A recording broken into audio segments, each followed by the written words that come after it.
I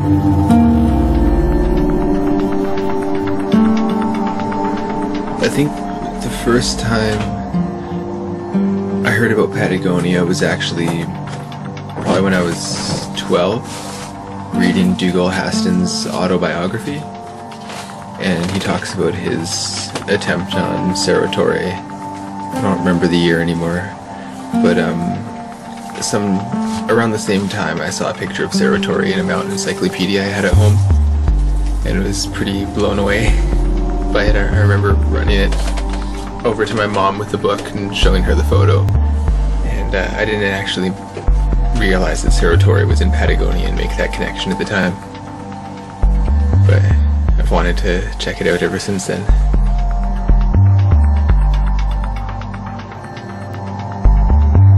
Mark definitely had his eyes open to the possibilities, and he's already shown so much talent. He appreciates now what experience he still has to gain, and I know that he's stoked to put the legwork in.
Really the goal of the trip in a place as unpredictable as Patagonia was just to climb with each other and, you know, develop a really good partnership for future goals.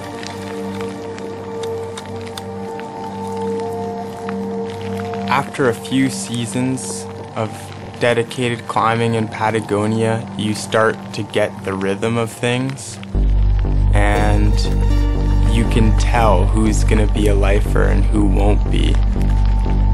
They tend to operate a little bit differently in the mountains, and they're affected a little bit differently by the mountains. And if you're a true Patagonian addict, you know that you're just gonna be back as soon as possible.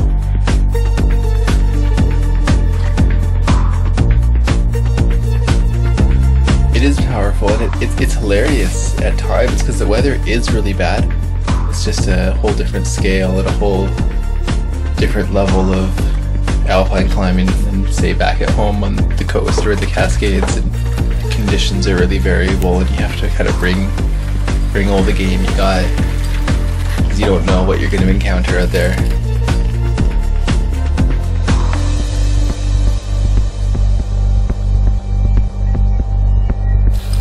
the huge temperature difference, like say at night versus in the morning, like everything froze up solid one evening. We literally watched running water over rock freeze, and then climbed it, and then bivvied, and the next morning we were climbing ice and frozen snow, and the sun hit the wall, and then all this rime plastered to the wall above us just started falling on our heads, and we were getting hit, like, you know, taking chunks of ice to the head and arms and hands, and then, yeah, frozen, you know, like veneers of ice turned to water in front of our eyes, and we were like surrounded by little waterfalls, and conditions are just so dynamic.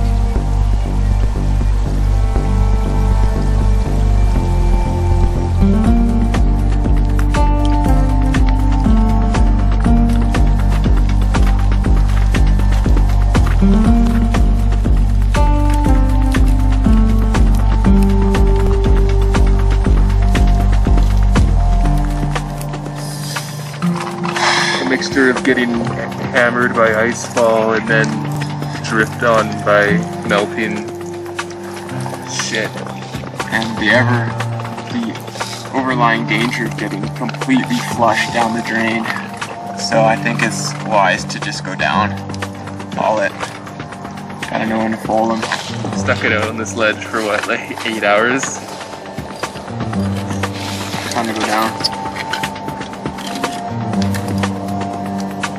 The bottom line is, if you want to be a good climber like Mark, you have to be the most stoked. And hands down, he's always the most stoked at the crag.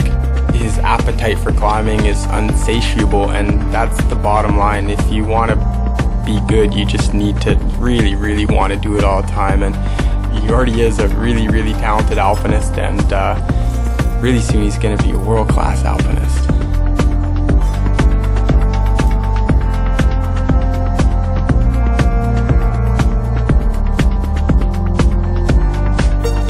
This trip was a great reset for me in a lot of ways. It reaffirmed my belief that right now the most important thing is climbing in the mountains, and it was good to reconnect with a place that I've had such intense experiences in, and just reaffirm my love for going on these types of trips, and I just can't wait to go on the next one, basically.